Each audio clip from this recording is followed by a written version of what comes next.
새 날을 열어주시는 하나님의 은혜를 기억하면서 하나님 말씀을 통하여서 오늘 하루도 우리가 어떠한 인도하심을 받을지 또 함께 알아보고 또 힘을 구하는 그런 시간 되길 간절히 소망합니다. 함께 기도하겠습니다. 하나님, 이 시간 또 우리에게 새 생명 주시고 새 호흡 주셔서 간밤에도 주님의 은혜 가운데 또 이게 지켜주시고 또 하나님 앞에 예배하는 자리 나오게 하심 감사드립니다. 하나님, 마음을 다해 또 우리의 모든 영을 다하여서 주님을 예배하고 또 우리들의 삶이 그렇게 주님 앞에 올려드리는 아버지 예배가 되어지길 간절히 소망합니다. 우리의 삶의 중심에 오직 예수 그리스도께서 함께하여 주시고 그리스도의 그 동행하심으로 말미암아 우리들의 모든 삶이 하나님의 뜻 가운데 살아가는 우리 모두가 다 되어지게 하여 주시옵소서. 이 시간에도 주님께서 함께하여 주실 것 믿고 감사드리며 예수 그리스도 이름으로 기도드렸습니다. 아멘. 오늘 우리가 함께 볼 말씀은 빌립보서 1장 12절에서 21절까지 말씀입니다. 빌립보서 1장 12절에서 21절까지 말씀입니다. 형제들아, 내가 당한 일이 도리어 복음 전파의 진전이 될 줄을 너희가 알기를 원하노라. 이러므로 나의 매임이 그리스도 안에서 모든 시위대 안과 그 밖의 모든 사람에게 나타났으니 형제 중 다수가 나의 매임으로 말미암아 주 안에서 신뢰함으로 겁없이 하나님의 말씀을 더욱 담대히 전하게 되었느니라. 어떤 이들은 투기와 분쟁이로 어떤 이들은 착한 뜻으로 그리스도를 전파하나니 이들은 내가 복음을 변증하기 위하여 세우심을 받은 줄 알고 사랑으로 하나 그들은 나의 매임에 괴로움을 더하게 할 줄로 생각하여 순수하지 못하게 다툼으로 그리스도를 전파하느니라. 그러면 무엇이냐? 거칠애로 하나 참으로 하나 무슨 방도로 하든지 전파되는 것은 그리스도니 이로써 나는 기뻐하고 또 기뻐하리라. 이것이 너희의 간구와 예수 그리스도의 성령의 도우심으로 나를 구원에 이르게 할 줄 아는 고로 나의 간절한 기대와 소망을 따라 아무 일에든지 부끄러워하지 아니하고 지금도 전과 같이 온전히 담대하여 살든지 죽든지 내 몸에서 그리스도가 존귀하게 되게 하려 하나니 이는 내게 사는 것이 그리스도니 죽는 것도 유익함이라. 아멘.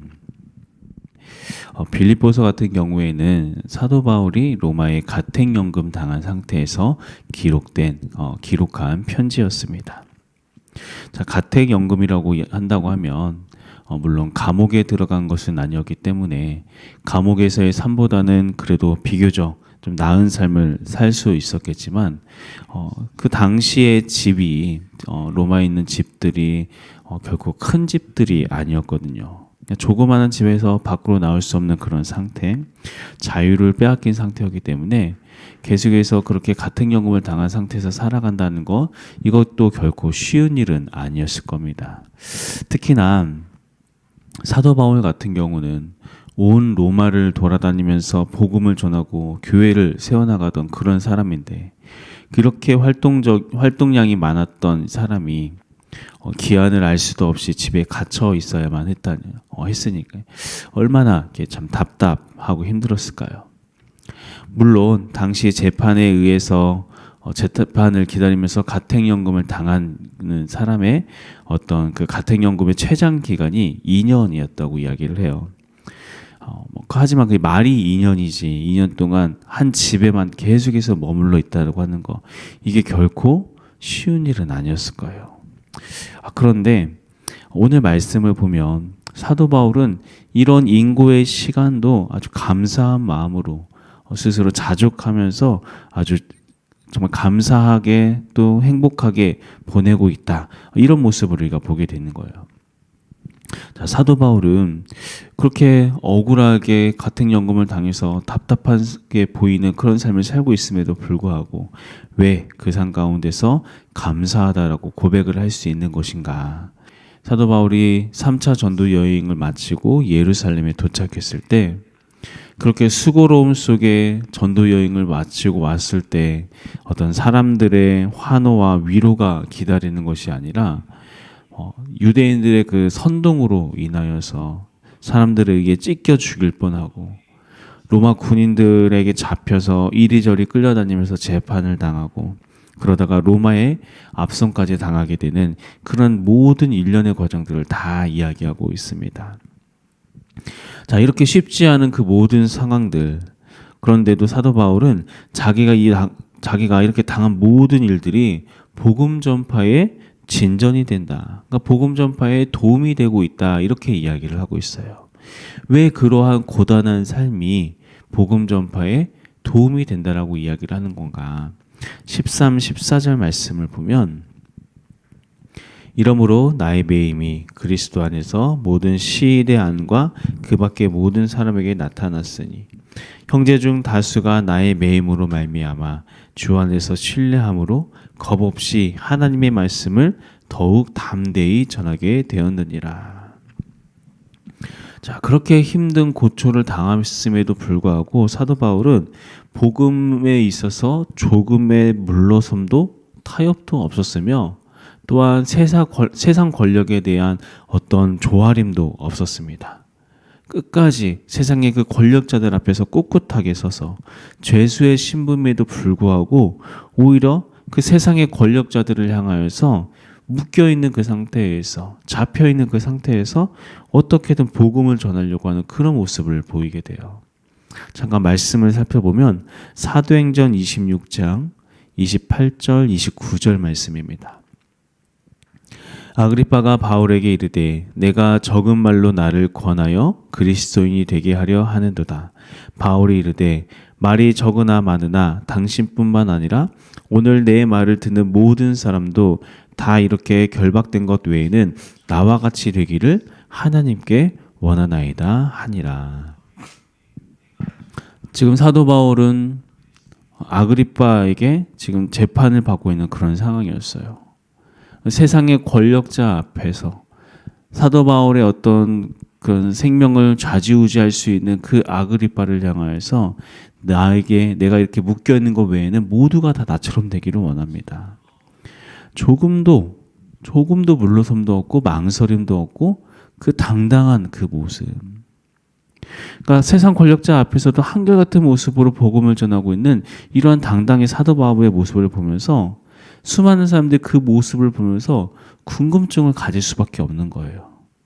아니, 도대체 저 사도 바울이 전하는 예수 그리스도는 어떤 존재이기에, 도대체 저가 전하는 그 복음이란 것은 도대체 무엇이기에 저렇게 열악한 상황 속에서도 저 세상 권력자 앞에서도 조금도 주눅들지 않고 오히려 그렇게 묶여있는 상태에서조차 복음을 전하려고 하는가? 도대체 뭐가 있는 것인가? 사람들의 궁금증과 흥미를 갖도록 하기에 충분했다는 거예요. 뿐만 아니라 기존의 예수를 믿고 있기는 하지만 세상의 힘과 핍박 앞에서 함구하고 있었던 이들에게는 그들의 신앙의 열정을 다시 일으켜 세우는 도화선이 되었던 거죠. 사도 바울의 그런 모습들이. 도대체 복음이란 것도 도대체 무엇인가? 왜 사도 바울은 저렇게까지 예수 그리스도를 위하여 하는데 왜 나는 못하고 있었는가? 이러한 어떤 믿음의 도전을 받게 되는 겁니다.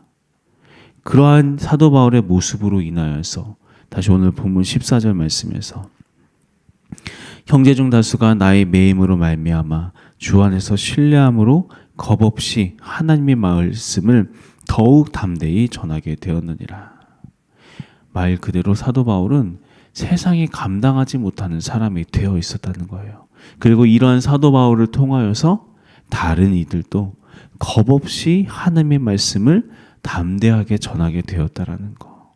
이 한 사람의 굽힘없는 그 복음을 위한 발걸음이 또 다른 일을 그 복음의 길을 걷도록 만드는 그러한 역할을 하고 있다는 것을 우리가 보게 되는 겁니다.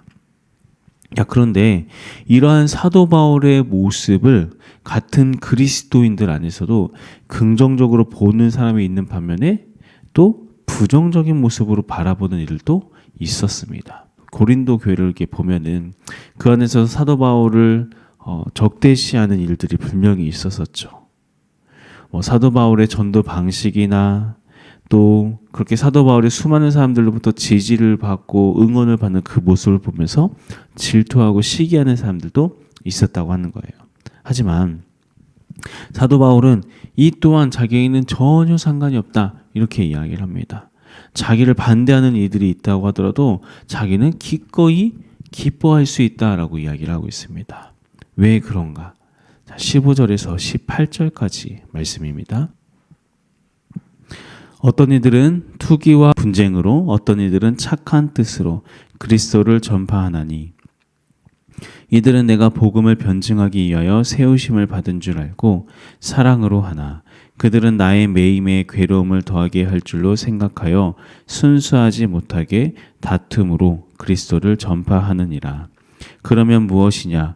거칠애로 하나 참으로 하나 무슨 방도로 하든지 전파되는 것은 그리스도니 이로써 나는 기뻐하고 또 기뻐하리라.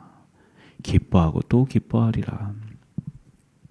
사도 바울을 적대시하는 이들, 반대하는 이들이 생각하기에 사도 바울이 갇혀 있는 동안 자기들이 더 열심히 복음을 전해서 자기들의 세력을 더 키우면은 아마도 그래서 자기들 통하여 예수 믿는 사람들이 늘어나게 된다고 하면 아마도 사도 바울이 배아파할 것이다 라고 하면서 더 열심히 복음을 전했다고 하는 거예요. 그런데 그렇게 자기를 반대하는 자들의 어떤 자기에 대한 반발심으로 인해서 복음을 전하는 그 모습조차도 사도 바울은 뭐 자기가 그걸로 인해서 조급하거나 마음에 무너지거나 나는 이렇게 갇혔는데 저들은 저렇게 열심히 하네. 물론 경쟁의식을 갖는 것이 아니라 사도 바울은 그냥 예수 그리스도만 전파되고 있다고 하면 나는 기뻐하고 또 기뻐할 수 있다. 너무나도 기쁘고 감사하다. 이런 이야기를 하고 있다는 거예요. 이러한 모든 모습들을 봤을 때 우리가 한 가지 내릴 수 있는 결론은 사도 바울은 정말 철저하게 복음만을 위해서 살아가는 그런 사람이라는 겁니다. 철저하게 복음만을 위해 살아가는 그런 사람이었기 때문에 그 어떠한 열악한 상황 속에서도 묶여있는 그 상황 속에서도 세상 권력자 앞에 서 있는 그 모든 그런 상황 속에서도 어떻게든 그냥 꿋꿋하게 복음을 전할 수 있었고 또 자기를 싫어하고 있는 이들의 그 열심을 보면서도 기꺼이 너무 잘하고 있다. 너무 훌륭하다. 이렇게 격려하면서 기뻐하는 마음을 가질 수 있었다라고 하는 거죠. 자, 그러면서 사도 바울은 다시 한번 자기의 소망, 자기의 바람에 대해서 이렇게 이야기를 합니다. 나의 간절한 기대와 소망을 따라 아무 일에든지 부끄러워하지 아니하고 지금도 전과 같이 온전히 담대하여 살든지 죽든지 내 몸에서 그리스도가 존귀하게 되게 하려 하나니 이는 내게 사는 것이 그리스도니 죽는 것도 유익함이라. 자, 사도 바울이 자기의 유일한 소망에 대해서 이야기해요. 내 몸에 그리스도가 존귀하게 되게 하려 하나니 이는 내게 사는 것이 그리스도니 죽는 것도 유익하다. 오직 예수 그리스도가 자기의 육신 가운데 자기의 몸 가운데 나타나기를 원하는 그런 마음, 그러한 그 표대를 향하여 달려가고 있는 그 사도 바울의 발걸음, 십자가에 대한 그 열정이 사도 바울로 하여금 어떠한 상황 속에서도 감사하고 기뻐할 수 있게 만들고 있음을 우리가 말씀을 통하여 보게 되어집니다. 자, 이러한 사도 바울의 모습을 보면서 여러 가지 궁금증이 딱 생기게 되는 것 같아요. 사도 바울은 어떻게 이렇게까지 할 수 있는 것인가?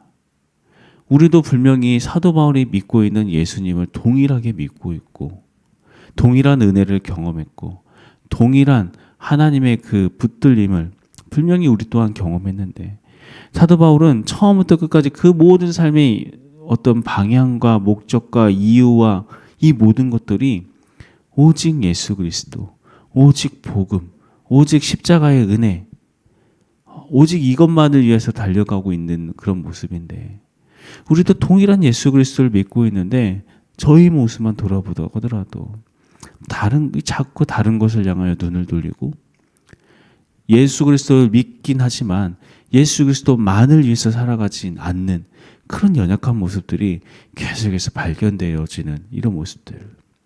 도대체 뭐가 문제일까? 어떤 차이가 있는 것일까? 이렇게 묵상을 하다가 고린도전서 15장에서 사도 바울이 했던 고백이 생각이 나더라고요. 어떤 말씀입니까? 나는 날마다 죽노라. 나는 날마다 죽노라. 사도 바울은 우선 자기가 다메섹 도상에서 만났던 예수 그리스도에 대한 그 충격적인 그 만남의 사건이 계속해서 생생하게 살아있던 사람이었습니다. 뿐만 아니라 과거에 그렇게 첫 출발점이 되었던 그 예수 그리스도의 만남, 매일매일 죽어지는 삶을 살았다고 하는 거예요. 그렇게 매일매일 십자가에서 죽어지고 자기 안에 있는 헛된 바램, 헛된 소망, 이 모든 것들을 계속해서 십자가 앞에 내려놓고 또 내려놓으면서 이러한 사도 바울의 매일매일의 십자가의 죽음이 사도 바울로 하여금 예수님 말고는 아무것도 남지 않는 어떠한 상황에서도 굽히지 않고 오직 예수만을 위하여서 살아갈 수 있는 그런 사람이 되었던 것입니다. 자, 이러한 사도 바울의 또 이 한 사람의 흔들림 없이 나아가는 또 다른 누군가에게 그 길을 걸어가는 것이 얼마나 복된 길이며 그 길이 걸어가는 것이 참된 삶을 살아간다는 것을 밝히 보여줬고 이 사도 바울 한 사람을 통하여서 수많은 또 사람들이 그렇게 복음 전파를 위한 삶을 살아갔고 그들의 발걸음이 지금 우리에게까지 미치고 있다는 것들 우리가 말씀을 통하여서 또 역사를 통하여서 우리가 다시 한번 보게 되어집니다. 제가 좋아하는 말 중에 이런 말이 있어요. 눈길 위에 함부로 발걸음을 내지 마라. 왜냐하면 누군가 그 발걸음을 보면서 발자국을 보면서 그 길을 함께 따라서 가기 때문에 오늘 하루 예수님께서 내신 그 발자국을 뚜벅뚜벅 한 걸음씩 똑같이 걸어가면서 그 길 위에서 어느덧 우리 또한 사도 바울과 같이 예수님께 완전히 속한 자가 되어서 사나 죽으나 오직 예수 이름이 나타내는 것 오직 그것만을 위하여 살아가기 원합니다. 내가 사는 것이 그리스도니 이제는 죽는 것도 유익함이라. 이 고백이 바로 오늘 하루 우리들의 고백이 되어줄 수 있길 간절히 소망합니다. 기도하겠습니다.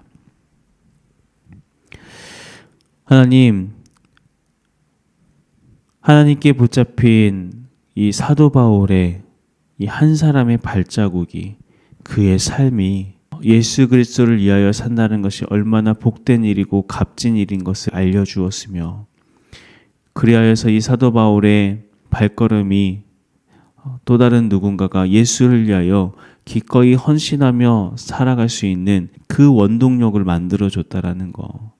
한 사람의 바로섬이 수많은 사람들을 일깨울 수 있다라는 거 우리가 말씀을 통하여 깨닫게 되어집니다. 하나님 오늘 하루 우리 또한 그러한 삶을 살아갈 수 있길 간절히 소망합니다. 오직 하나님께 속한 자로서 그리스도의 십자가의 붙들림을 받은 자로서 하나님의 나라를 위하여서 기꺼이 헌신하며 살아갈 수 있는 우리들의 삶이 되어지게 하여 주시고 또한 우리가 그러한 삶을 살아가기 위하여서 오늘도 내가 매일 죽노라 하나님 십자가 위에서 우리 안에 있는 헛된 욕망들이 다 죽어지고 오직 예수 그리스도를 향한 갈망만이 남는 그런 우리 모두가 다 되어지게 하여 주시옵소서. 그러한 갈망을 통하여서 또 새로운 발자국을 우리가 내며 나아갈 때 또 다른 누군가 우리의 발자국을 보면서 그리스도의 십자가를 향해 걸어갈 수 있는 아버지 그러한 역할을 감당하는 우리 모두가 되어지길 간절히 소망합니다. 오늘 하루 우리를 그렇게 인도하여 주시옵소서. 감사드리며 예수 그리스도 이름으로 기도드렸습니다. 아멘.